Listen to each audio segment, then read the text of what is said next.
Hello everyone, welcome to join Indian air force classes. Friend, आज मैंने most important question लिए हैं, तो आप इन्हें ज़रूर डिस्कस करिएगा मेरे साथ में, ठीक है। और वीडियो को ज़रूर पूरी देखिएगा। चलिए, आज का फर्स्ट क्वेश्चन है आपका, सूर्य और पृथ्वी के मध्य न्यूनतम दूरी होती है। सूर्य और पृथ्वी के मध्य न्यूनतम दूरी होती है। फर्स्ट ऑप्शन है 22 दिसंबर को, सेकंड ऑप्शन है 21 जून को, थर्ड ऑप्शन है 22 सितंबर को, और फोर्थ ऑप्शन है 3 जनवरी को, ठीक है। तो सूर्य और पृथ्वी के मध्य न्यूनतम दूरी कब होती है? तो इसका करेक्ट आंसर हो जाएगा आपका 3 जनवरी को, ठीक है। 3 जनवरी को सूर्य और पृथ्वी के मध्य न्यूनतम दूरी होती है। तो ऑप्शन नंबर डी इसका करेक्ट आंसर हो जाएगा। चलिए नेक्स्ट क्वेश्चन। नेक्स्ट क्वेश्चन है आपका क्वेश्चन नंबर सेकंड, किस प्रकार की कृषि में फसलों का अधिकाधिक उत्पादन प्राप्त करने के लिए भूमि की प्रत्येक इकाई पर अधिक मात्रा में पूंजी एवं श्रम का प्रयोग किया जाता है? फर्स्ट ऑप्शन है आपका जीविका कृषि में, सेकंड ऑप्शन है आपका गहन कृषि में, ऑप्शन नंबर थर्ड है आपका विस्तृत कृषि में, ऑप्शन नंबर डी है आपका रोपण कृषि में, ठीक है। तो किस प्रकार की कृषि में अधिक पूंजी और श्रम का प्रयोग किया जाता है? तो इसका करेक्ट आंसर हो जाएगा आपका गहन कृषि में, ठीक है। ऑप्शन नंबर बी इसका करेक्ट आंसर हो जाएगा। गहन कृषि में अधिक पूंजी और श्रम की आवश्यकता होती है। चलिए नेक्स्ट क्वेश्चन। नेक्स्ट क्वेश्चन है क्वेश्चन नंबर 3, विश्व का सबसे व्यस्त और महत्वपूर्ण अंतःस्थलीय जलमार्ग कौन सा है? विश्व का सबसे व्यस्त और महत्वपूर्ण अंतःस्थलीय जलमार्ग कौन सा है? यहाँ पे अंतःस्थलीय जलमार्ग पूछा गया है, ठीक है। तो फर्स्ट ऑप्शन है आपका भारत का गंगा नदी मार्ग, सेकंड ऑप्शन है उत्तरी अमेरिका का महान झील मार्ग, ऑप्शन नंबर सी आपका यूरोप का राइन नदी मार्ग, ऑप्शन नंबर डी आपका भारत का ब्रह्मपुत्र नदी मार्ग, ठीक है। अब कुछ स्टूडेंट यहाँ पे लगा देंगे आपका यूरोप का राइन नदी मार्ग, पर ऐसा नहीं है, क्योंकि यहाँ पे पूछा गया अंतःस्थलीय, ठीक है। ये अंतःस्थलीय नहीं है, तो ये तो गलत हो जाएगा। तो ऑप्शन नंबर बी इसका करेक्ट आंसर हो जाएगा, उत्तरी अमेरिका का महान झील मार्ग, ठीक है। अंतःस्थलीय सबसे ज़्यादा व्यस्त मार्ग जलमार्ग है, ठीक है फ्रेंड्स। ऑप्शन नंबर बी इसका करेक्ट आंसर हो जाएगा। चलिए नेक्स्ट क्वेश्चन। नेक्स्ट क्वेश्चन है आपका, बादलों की दिशा एवं गति को मापने वाला यंत्र कहलाता है। फर्स्ट ऑप्शन है एनीमोमीटर, सेकंड ऑप्शन है rain gauge, option number C है नेफोस्कोप, ऑप्शन नंबर डी आपका हाइग्रोमीटर, ठीक है। तो बादलों की दिशा एवं गति को मापने वाला यंत्र कौन सा है? तो इसका करेक्ट आंसर हो जाएगा ऑप्शन नंबर सी नेफोस्कोप, ठीक है। नेफोस्कोप द्वारा बादलों की दिशा एवं गति को मापा जाता है, ठीक है फ्रेंड्स। ऑप्शन नंबर सी इसका करेक्ट आंसर हो जाएगा। चलिए नेक्स्ट क्वेश्चन। नेक्स्ट क्वेश्चन है आपका क्वेश्चन नंबर 5, वायुमंडल के ओजोन स्तर के अपक्षय का कारण निम्नलिखित में से कौन सा रसायन है? मतलब ये कह रहा है कि वायुमंडल में ओजोन परत को नष्ट करने का कारण निम्नलिखित में से कौन सा रसायन है? फर्स्ट ऑप्शन है सल्फर डाइऑक्साइड, सेकंड ऑप्शन है nitrous oxide, option number C है carbon dioxide, option number C है क्लोरोफ्लोरोकार्बन, ठीक है, जिसे हम कहते हैं CFC, ठीक है। क्लोरोफ्लोरोकार्बन जिसे हम कहते हैं CFC। तो इसका करेक्ट आंसर हो जाएगा आपका क्लोरोफ्लोरोकार्बन, ठीक है। ऑप्शन नंबर डी इसका करेक्ट आंसर हो जाएगा, ठीक है। यह गैस जो है AC है, आपकी एयर कंडीशनर से निकलती है और वगैरह वगैरह बहुत सारी चीज़ों से निकलती है, जिससे हमारी ओजोन परत को नुकसान पहुंचता है और सूर्य से आने वाली पराबैंगनी किरणें पृथ्वी पर सीधी सीधी टकराती हैं, जिससे कैंसर होने का अधिक डर रहता है, ठीक है। तो ऑप्शन नंबर डी इसका करेक्ट आंसर हो जाएगा। चलिए नेक्स्ट क्वेश्चन। नेक्स्ट क्वेश्चन है आपका क्वेश्चन नंबर 6, पेंटागनिया मरुस्थल मरुभूमि किस देश में स्थित है? पेंटागनिया मरुभूमि किस देश में स्थित है? फर्स्ट ऑप्शन है अर्जेंटीना में, सेकंड ऑप्शन है बोत्सवाना में, थर्ड ऑप्शन है सूडान में, फोर्थ ऑप्शन है डी है आपका सोमालिया में, ठीक है। तो पेंटागनिया मरुस्थलीय मरुभूमि किस देश में स्थित है? तो इसका करेक्ट आंसर हो जाएगा अर्जेंटीना में, ठीक है फ्रेंड्स। अर्जेंटीना में स्थित है, ऑप्शन नंबर ए इसका करेक्ट आंसर हो जाएगा। चलिए नेक्स्ट क्वेश्चन। नेक्स्ट क्वेश्चन है आपका क्वेश्चन नंबर 20, किसी प्राकृतिक प्रदेश में समरूपता होती है? किसी प्राकृतिक प्रदेश में समरूपता होती है। फर्स्ट ऑप्शन है जलवायु और प्राकृतिक वनस्पति की, सेकंड ऑप्शन है आपका जलवायु और व्यवसाय की, थर्ड ऑप्शन है आपका मृदा और जल निकास की, और फोर्थ ऑप्शन है आपका आर्थिक एवं प्रजातियों की, ठीक है। तो इसका करेक्ट आंसर हो जाएगा आपका ऑप्शन नंबर ए जलवायु और प्राकृतिक वनस्पति की प्रदेश में समरूपता होती है। तो ऑप्शन नंबर ए इसका करेक्ट आंसर हो जाएगा, ठीक है, जलवायु और प्राकृतिक वनस्पति की। चलिए नेक्स्ट क्वेश्चन।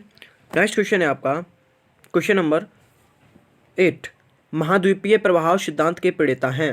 महाद्वीपीय प्रभाव सिद्धांत के प्रणेता हैं? फर्स्ट ऑप्शन है प्राट, सेकंड ऑप्शन है बैगनर, थर्ड ऑप्शन है होम्स और फोर्थ ऑप्शन है आपका ग्रेगरी। ठीक है, ग्रेगरी। तो महाद्वीपीय प्रभाव सिद्धांत के प्रणेता कौन है? तो इसका करेक्ट आंसर हो जाएगा आपका बैगनर। ठीक है, बैगनर महाद्वीपीय प्रभाव सिद्धांत के प्रणेता हैं। तो ऑप्शन नंबर बी इसका करेक्ट आंसर हो जाएगा। चलिए नेक्स्ट क्वेश्चन। नेक्स्ट क्वेश्चन है आपका क्वेश्चन नंबर 9। लोयस का निर्माण होता है, लोयस का निर्माण होता है। फर्स्ट ऑप्शन है आपका नदियों से, ऑप्शन नंबर बी है पवन से, ऑप्शन नंबर सी है हिमनद से, ऑप्शन नंबर डी है भूमिगत जल से। ठीक है, तो लोयस का निर्माण किससे होता है? अधिक से अधिक स्टूडेंट लगाएंगे यहाँ पे आंसर नदियों से। ठीक है, नदियों से, लेकिन ऐसा नहीं है, ऐसा नहीं है। तो लोयस का निर्माण किससे होता है? तो इसका करेक्ट आंसर हो जाएगा आपका ऑप्शन नंबर बी पवन से। ठीक है, ऑप्शन नंबर बी पवन से। तो ऑप्शन नंबर बी इसका करेक्ट आंसर हो जाएगा। चलिए नेक्स्ट क्वेश्चन। नेक्स्ट क्वेश्चन है आपका क्वेश्चन नंबर 11। पृथ्वी का ध्रुवीय व्यास उसके विषुवतीय व्यास से कितना कम है? पृथ्वी का ध्रुवीय व्यास उसके विषुवतीय व्यास से कितना कम है? तो 25 किलोमीटर, ऑप्शन नंबर बी है 43 kilometre, option number C 80 kilometre, option number D है आपका 30 किलोमीटर। ठीक है, तो पृथ्वी का ध्रुवीय व्यास उसके विषुवतीय व्यास से कितना कम है?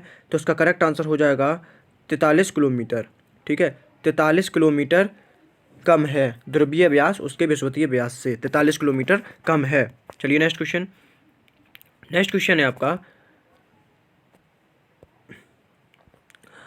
उष्ण मरुस्थल प्रदेश के संबंध में निम्नलिखित में से कौन सा कथन असत्य है?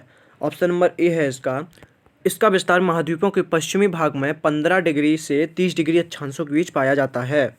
ऑप्शन नंबर बी है इस प्रदेश में दैनिक तापांतर की तुलना में वार्षिक तापांतर अधिक होता है।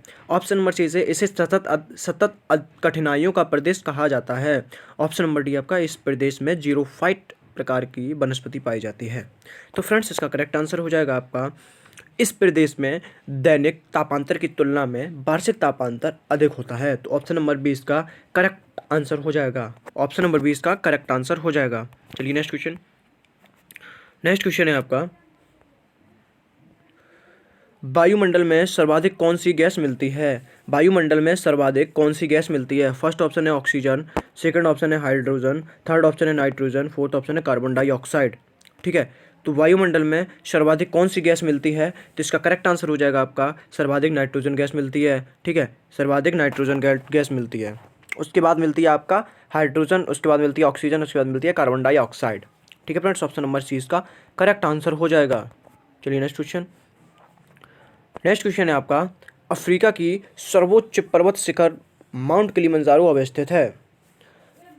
अफ्रीका की सर्वोच्च पर्वत शिखर माउंट किलिमंजारो अवस्थित है। फर्स्ट ऑप्शन है केन्या में, सेकंड ऑप्शन है मलावी में, थर्ड ऑप्शन है तंजानिया में, फोर्थ ऑप्शन है जाम्बिया में। ठीक है, तो इसका करेक्ट आंसर हो जाएगा आपका तंजानिया में। ठीक है, तंजानिया में सर्वोच्च पर्वत शिखर माउंट किलिमंजारो स्थित है। तो ऑप्शन नंबर सी इसका करेक्ट आंसर हो जाएगा। चलिए नेक्स्ट क्वेश्चन। नेक्स्ट क्वेश्चन है आपका, थोड़ा छोटा कर लें। क्वेश्चन क्या कह रहा है? कह रहा है आपका विश्व में कपास का उत्पादन करने वाले प्रमुख देशों का उत्पादन के आधार पर सही अवरोही क्रम है। तो मैं इसका डायरेक्ट आंसर आपको बता देता हूँ कि ऑप्शन नंबर सी इसका करेक्ट आंसर हो जाएगा। सबसे ज़्यादा कपास चीन करता है, उसके बाद भारत करता है, फिर संयुक्त राज्य अमेरिका, फिर पाकिस्तान। ठीक है, तो ऑप्शन नंबर सी इसका करेक्ट आंसर हो जाएगा। चलिए नेक्स्ट क्वेश्चन। नेक्स्ट क्वेश्चन है आपका इंग्लैंड का बगीचा कहलाता है। इंग्लैंड का बगीचा कहलाता है। फर्स्ट ऑप्शन है ऑक्सफोर्ड, सेकंड ऑप्शन है कैंट, ऑप्शन नंबर सी है लंदन, ऑप्शन नंबर डी आपका एवर्डीन। ठीक है, तो इंग्लैंड का बगीचा क्या कहलाता है, कौन सा स्थान कहलाता है? तो इसका करेक्ट आंसर हो जाएगा ऑप्शन नंबर बी कैंट। ठीक है, ऑप्शन नंबर बी कैंट जो है वो इंग्लैंड का बगीचा कहलाता है। तो ऑप्शन नंबर बी इसका करेक्ट आंसर हो जाएगा। चलिए नेक्स्ट क्वेश्चन। नेक्स्ट क्वेश्चन है आपका क्वेश्चन नंबर 20 में से 18 क्वेश्चन है आपका बरमूडा त्रिभुज किस महासागर में अवस्थित है? बरमूडा त्रिभुज जैसे हम कहते हैं बरमूडा ट्रायंगल किस महाद्वीप में अवस्थित है? फर्स्ट ऑप्शन है उत्तरी अटलांटिक महासागर में, ऑप्शन नंबर बी आपका दक्षिण अटलांटिक महासागर में, ऑप्शन नंबर सी आपका उत्तरी प्रशांत महासागर में, ऑप्शन नंबर डी आपका दक्षिण प्रशांत महासागर में।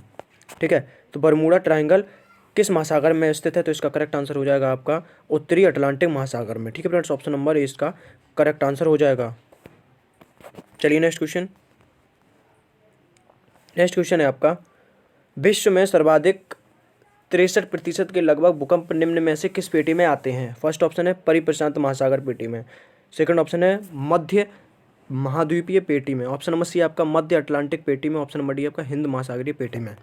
तो इसका करेक्ट आंसर हो जाएगा आपका परिप्रशांत महासागरीय पेटी में। ठीक है फ्रेंड्स, ऑप्शन नंबर ए इसका करेक्ट आंसर हो जाएगा। तो फ्रेंड्स आई होप आपको वीडियो पसंद लगी होगी, और पसंद आई तो लाइक जरूर करिएगा, शेयर करिएगा, एक हिस्ट्री रिलेटेड ग्रुप में भी शेयर करिएगा। चलते इस वीडियो का करते हैं एंड। जय हिंद, जय भारत।